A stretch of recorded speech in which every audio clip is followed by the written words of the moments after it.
Hello and welcome to Flip-Flops and Notebooks. I am Elliot and I have a question for you guys.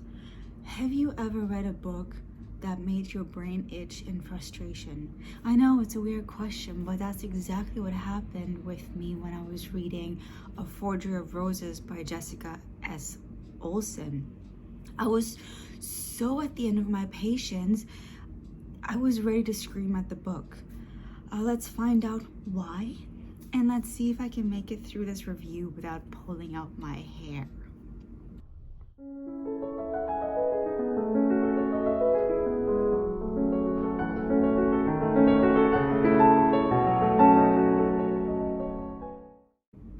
Right, first of all, thank you to the publisher, Inkyard Press and NetGalley for providing me with a copy of this story.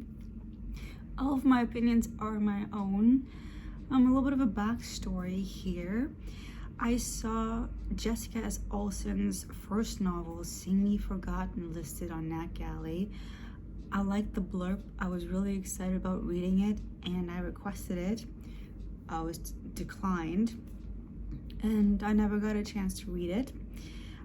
For A Forgery of Roses, I was invited to participate in a blog tour. This book is also listed on Goodreads as one of 68 most anticipated young adult novels of 2022. Yeah, this is not going to be a fun review to do. Let's continue with the details. I couldn't get past the world building, or the lack thereof. We're getting a name.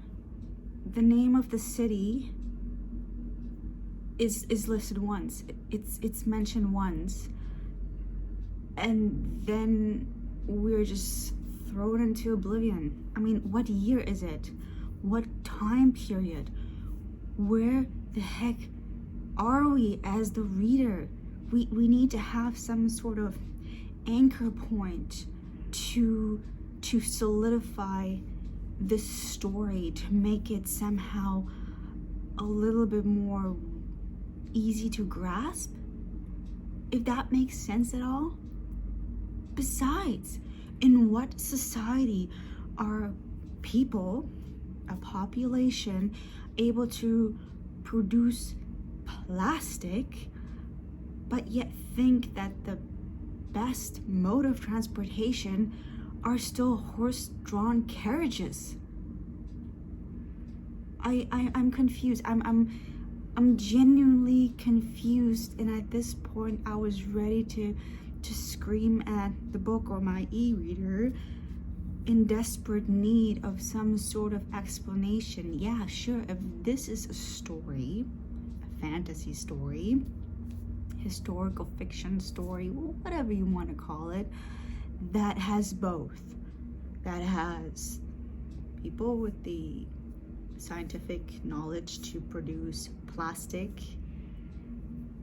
as well as still be in that time period where horse-drawn carriages are part of the charm, sure, I am absolutely and completely on board with that, but this needs to be stated.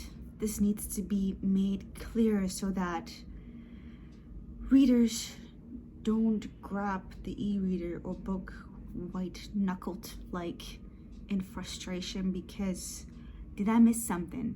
Were some pages lost? Where's the explanation of it? And I mean, I could go on forever about this because I just can't get past it. I seriously cannot get past it. And with that comes also the writing, because the language that is used is both modern and sort of kind of classic or a little bit old-fashioned. What is going on here? What is going on? I mean, let me just read you a tiny little quote, because I will not go into any more detail because I'm starting to get heartburn again from just thinking about it. Someone writes a note saying, "Something important has come up. I will explain as soon as I return to work 4 days hence." Okay, So we got the vocabulary of hence, which is very much kind of like a classic or old-fashioned way of speaking. But a couple of pages before that, we had a character say, "What the hell?" which is extremely modern. I don't know what was the purpose here. What is the point? What is the overall method of this madness that would have modern and classic so smooshed together in a very unexplained way? If anybody can explain this to me, enlighten me, please, I beg of you. The characters, I couldn't care about them. I was so caught up in the whole like lack of world building and the language that almost made my head explode. That I just couldn't get into the characters. I couldn't connect with them. The protagonist, I assume, was supposed to come across as endearing, a little bit naive, a little bit clumsy, I assume.